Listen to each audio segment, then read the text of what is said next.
बदला। Revenge. Instagram पे एक महाशय पूछते हैं कि सर उसने तो मेरे साथ बहुत बुरा कर दिया, उसने मुझे हर्ट कर दिया, उसने मेरी बेइज्जती कर दी, उसने लोगों के सामने मुझे बेइज्जत कर दिया। मैं उसे ऐसे तो जाने नहीं दूंगा, मुझे बदला लेना। तो मैं कैसे लूँ बताइए? मैं ज़रूर बदला लूँगा।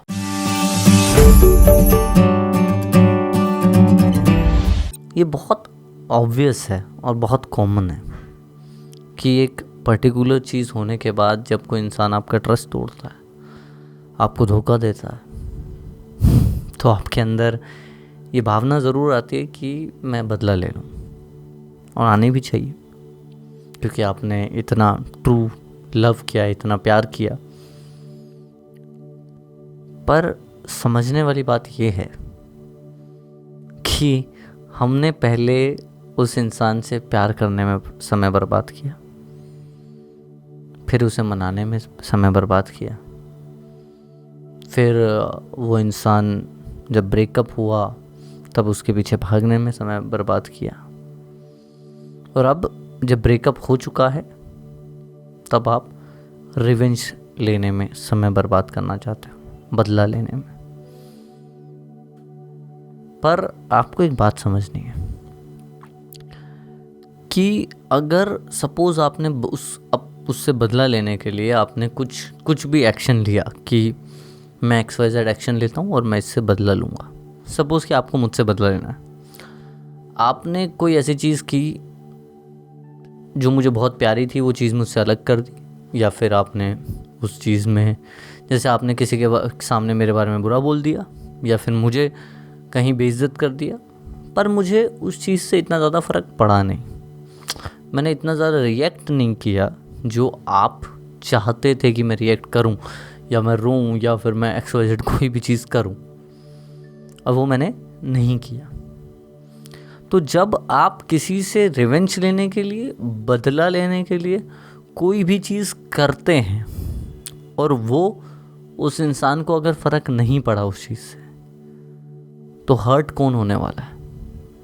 फिर से दर्द किसे होने वाला है? आपको। You are the only one जो परेशान होने वाला है अगर आपके बदले से उसको कोई फ़र्क नहीं पड़ा। दूसरा, अगर आपने बदला ले भी लिया, उसको XYZ किसी भी तरीके से उसे हर्ट कर भी दिया, तो आप में और उसमें क्या फ़र्क रह जाएगा? क्या फ़र्क है आप में और उसमें जब आप दोनों एक ही काम कर रहे हो? और दूसरा, किसी को हर्ट करके अगर आपको खुशी मिल रही है, हैप्पीनेस मिल रही है, तो दोस्त वो ज़्यादा दिन तक नहीं रहने वाली, क्योंकि जिस दिन वो अब खुश होगा, वो आपको खुश दिखेगा, चाहे सोशल मीडिया पे चाहे वो अपनी लाइफ में, उस दिन आप और हर्ट होगे। अब कुछ लोग बोलते हैं सर मैं सक्सेसफुल हो जाऊंगा, यही सबसे बड़ा बदला है। दोस्त, अगर आप सक्सेसफुल हुए और उसे घंटा फ़र्क नहीं पड़ा तुम्हारी बात से, उसे फ़र्क ही नहीं पड़ता कि तुम सक्सेसफुल हुए, तुम कितने पैसे कमा रहे हो, नहीं कमा रहे हो, क्या कर रहे हो, तो वो सक्सेसफुल होके ज़िंदगी में भी तब भी आप खुश नहीं रह पाओगे, आप हैप्पी नहीं रह पाओगे।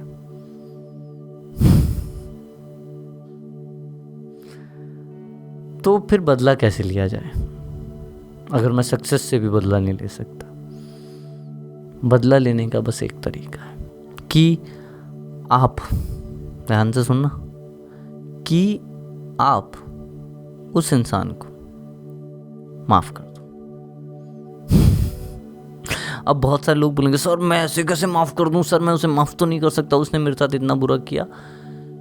हाँ, उसने बुरा किया, पर आप उसे माफ़ ना करके और अपने दिमाग में उसके लिए एंगर, गुस्सा रख के आप अपने आप को ही बुरा ट्रीट कर रहे हो। पहले तो उसने आपको बुरा ट्रीट किया और उसके बाद आप अपने आप को बुरा ट्रीट कर रहे हो। वो कहते हैं ना कि अपने लिए सबसे बड़ी सज़ा क्या है? Anger. What is anger? Anger की डेफिनेशन क्या है?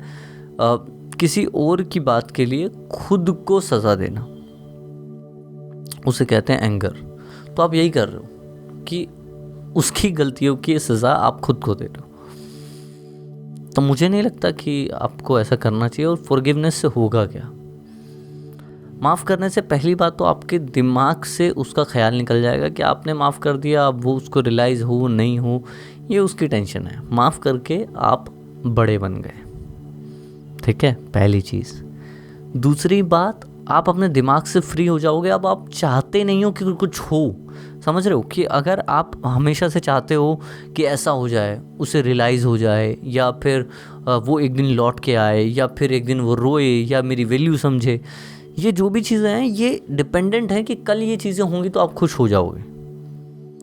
पर अगर आप बोलते हो कि यार ये चीज़ें हुई तो अच्छा ना हुई तो भी अच्छा, मैंने तो अपनी तरफ से माफ़ कर दिया, मुझे कोई मतलब नहीं है, तो वहाँ पे एक्चुअल में आप अब किसी और के ऊपर डिपेंड नहीं हो अपनी हैप्पीनेस के लिए।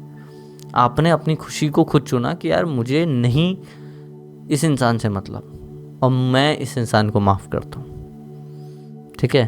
तो वो सबसे बड़ी चीज़ है। तो माफ़ कर देना is the biggest revenge you can take from anyone. और माफ़ करने के लिए आप बोलेंगे सर माफ़ कितना चाहूँ मैं नहीं होता, हो जाएगा। अगर आप किसी को माफ़ करना चाहते हैं, इसके लिए एक सिंपल सी एक्सरसाइज है जो कि आपको बहुत हेल्प करेगी।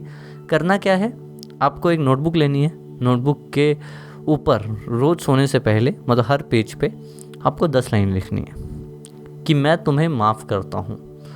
मैं तुम्हें माफ़ करता हूँ कि तुमने मेरा दिल तोड़ा। मैं तुम्हें माफ़ करता हूँ कि तुमने मेरा ट्रस्ट तोड़ा। मैं तुम्हें माफ़ करता हूँ तुमने मेरे बारे में कुछ गलत बोला लोगों को। मैं तुम्हें माफ़ करता हूँ कि XYZ कुछ भी, मतलब मैं तुम्हें माफ़ करता हूँ कि तुमने मेरा भरोसा तोड़ा, मेरे रिश्तेदारों से मेरे रिलेशन ख़राब किए, जो भी XYZ जो भी आपके साथ हो रहा है, आप ये सोने से पहले 10 बार लिखिए। ये बहुत ज़रूरी है। लोग सोचेंगे इससे कुछ होगा नहीं, पर इससे एक्चुअल में होता है। अगर आप 10 दिन तक लिख के देखेंगे इसे, तो आपको समझ में आएगा कि आपका ब्रेन जो आप लिखते हो, पढ़ते हो, सुनते हो, उसे एक्सेप्ट करना शुरू कर देता है कि ठीक है यार, माफ़ कर सकता हूँ, मैं बड़ा बन सकता हूँ। तो ये एक्सरसाइज आप करने की कोशिश कीजिएगा और डेफिनेटली आपको इससे थोड़ा सा रिलीफ मिलेगा। और रिवेंज से, बदले से आपको शायद कुछ टाइम के लिए टेम्परेरी पीस भी मिल जाए, अगर आप उसको फिज़िकली हर्ट कर दें या मेंटली, इमोशनली कैसे भी उसको हर्ट कर दें, और तो शायद आपको कुछ वक्त के लिए खुशी मिल सकती है, पर ज़िंदगी भर के लिए नहीं।